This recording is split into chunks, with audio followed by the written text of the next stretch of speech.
जो पीछे 5 साल आपने चुनकर भेजा था जिस शख्स को, जो यहां मंत्री भी रहा सरकार में मंत्री, उसके काम याद रखना कि उसने क्या किया था।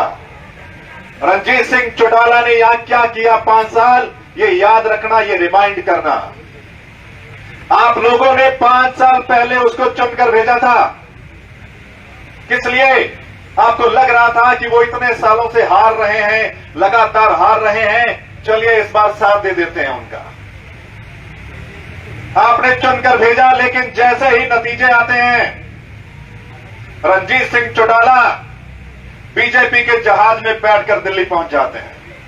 ऐसा ही होता है ना, बीजेपी के जहाज में बैठकर जाते हैं ना कांडा और वो।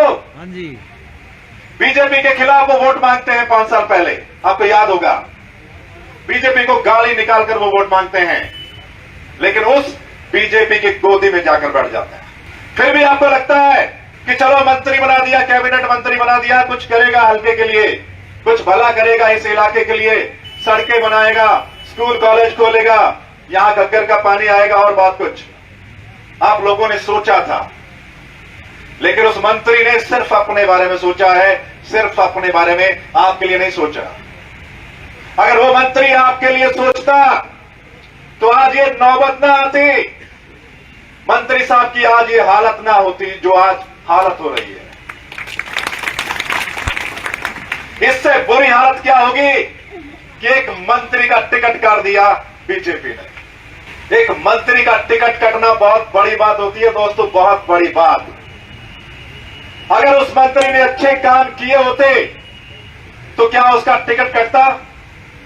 बताइए, क्या टिकट कटता? टिकट तो उसी का कटाएगा जिसने अच्छे काम नहीं किए और जिसकी हालत कमजोर है या जिसका फीडबैक सही नहीं है, जिसको जनता नहीं चाहती। ऐसा ही है ना, बीजेपी ने दरवाजे बंद कर दिए।